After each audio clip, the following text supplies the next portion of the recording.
Hello folks, today we'll be playing Cubecraft Eggwars. This is a direct sequel to my other video of the Hive just built. So if you like this video, go check that one out. Now before we get into it, I am going to try some new video techniques I have not done before. For example, the background music. If there's any problems with it, if the volume's too high, too low, or anything like that, tell me in the comments. And we're going to do a lot more editing, like perhaps a cutaway or a cat photo, maybe. We'll see. But if you liked it more when I did the pure gameplay, feel free to again tell me in the comments. If there's any other way I can improve these videos, tell me again in the comments. You have no idea how many takes this has been through. Thank you for watching. Let's get into it. So, let's begin. I would like to use a different format than I did in the other video. As in the other video, which I have mentioned before, which is the predecessor to this one, the Hive just build video that I made last week. Now, the Hive had some very well made minigames. I was not able to fully realize the detail, or at least wasn't able to describe it with the previous thing I did, which was simply to describe my experience. With this run, I think it would be particularly useful to talk about some of the mechanics behind the game. Perhaps even analyze some of my gameplay to see the mechanics at work. However, for the purpose of this video, we're going to keep this simple.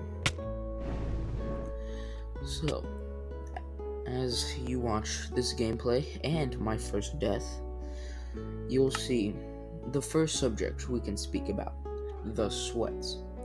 Lots of people in this game are very sweaty players. If you don't know what that lingo means by chance, it means someone who has played the game either too much or is very skilled and basically railroads other players. Now, this isn't always the circumstance. A sweaty player can be different from game to game. It really depends on the community and what they consider. But in this game, a sweaty player usually makes it to your egg before you even have a chance to put up defenses. As you can see on the right side of my screen, on the little leaderboard there, it shows the color and the number of players that the team carries. Now you just watched two teams get wiped out within the same minute. That is insane. Now, presumably one person did this. I'm not 100% sure. If not, it easily could have been two different people doing two different things. But either way, the game has barely started. Now, while you watch me play, you've seen me collect lots of resources. For example, the iron and gold, as well as the emeralds, which I try to use as bargaining tokens with other players later on. Now, what you're watching now is something I'm not incredibly proud of. You see, light blue is over here. I didn't realize it at the time. At least, I didn't realize it until I got there, and it wasn't worth not doing it, but this person was AFK, and you'll see that when they come back, they will have no idea that it was me who did this. So, I show them that I am friendly by crouching, and then I drop my emerald tokens to them and leave.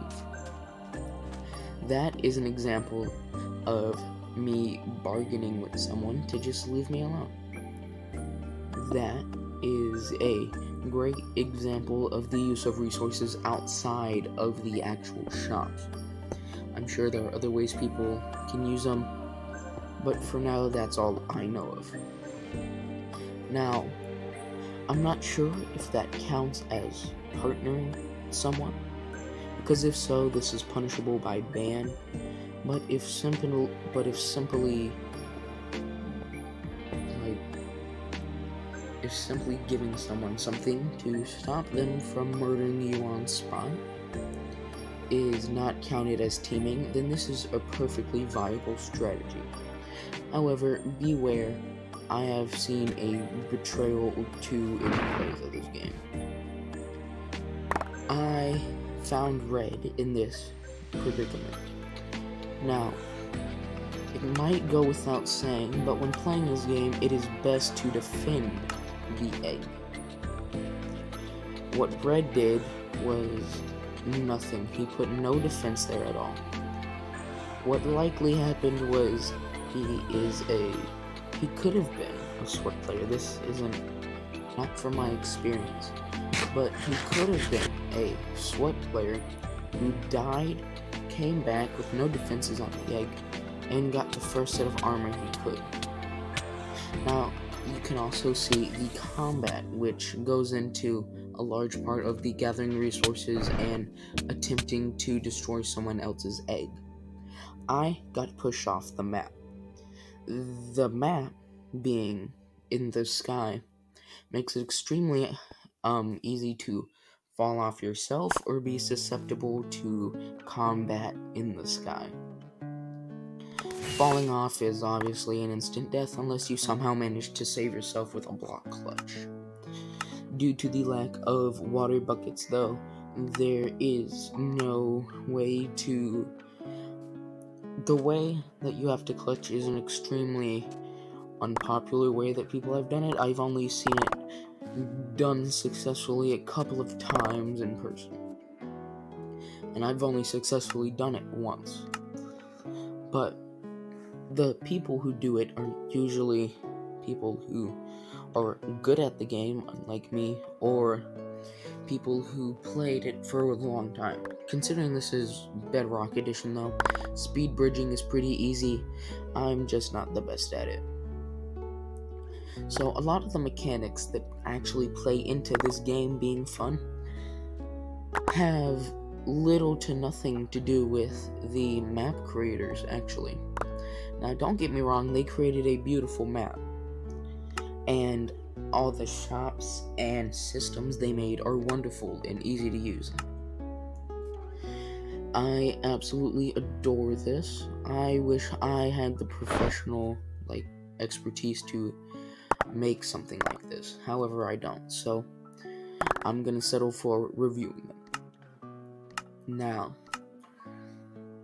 the mechanics that play into this that I was just talking about, a lot of that has to do with the Bedrock version of the game in general. There are a lot of things that you can do in Bedrock that you can't do in Java, and vice versa. But part of what you can do in Bedrock, like you see me doing here, was placing a block in front of me without any stable support. Now, there is an odd occurrence where you'll find yourself in a lobby of 5-year-olds and they'll all just jump off their islands because they don't know how to actually play Minecraft, but oftentimes it's easier to negotiate with people, get on their good side. This instance, however, is not an example of that. He's fixing to betray me, mate. Watch this. I go over here, collect some iron.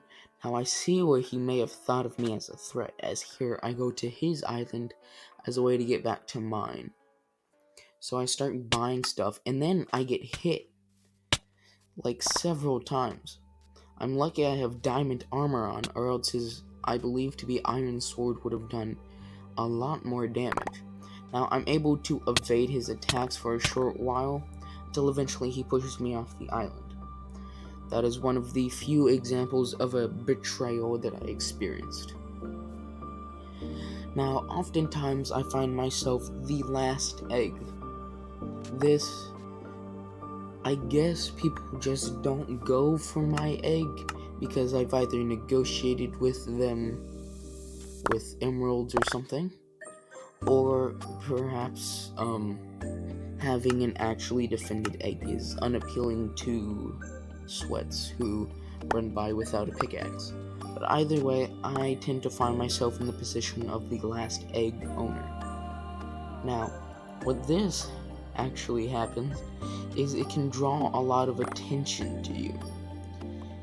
I win these games very far and few between, regardless of how far my egg survives.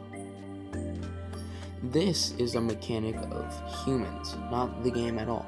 It actually makes it quite interesting, as being the last player permits you to a either insane time or being incredibly overpowered and still having the capability to respawn. I, however, tend to end up in the position of needing the respawn because of how bad I am at PvP. There's this fellow, I tell him I'm friendly and just leave. That could have been a mistake. He might have been AFK and it could have been an easy kill. I believe he was Cyan. So if he was AFK, I would have been one of the last 2 players. Now, this mechanic that you're about to see, I don't believe I can afford it in this. But, the perks. Now, I'm not sure that I agree with the Totem of Undying being in the perks. My voice just cracked. Let's ignore that. Now, perks are a very nice way of having the Emerald system be completely separate from all the other resources, signifying their importance. The game, during this playthrough, has actually been updated since the last time I had played, which was maybe a year or 2 ago. I honestly haven't played on any of these servers in a long time. I played on the Hive from time to time, but a lot of the time I spent on personal servers and with a lot more of my friends, so I never really played these over the last couple of years. It's been fun to look at them again. Oh yeah, this is where archery comes in. This is a part of the shop inventory that is kind of difficult to get to.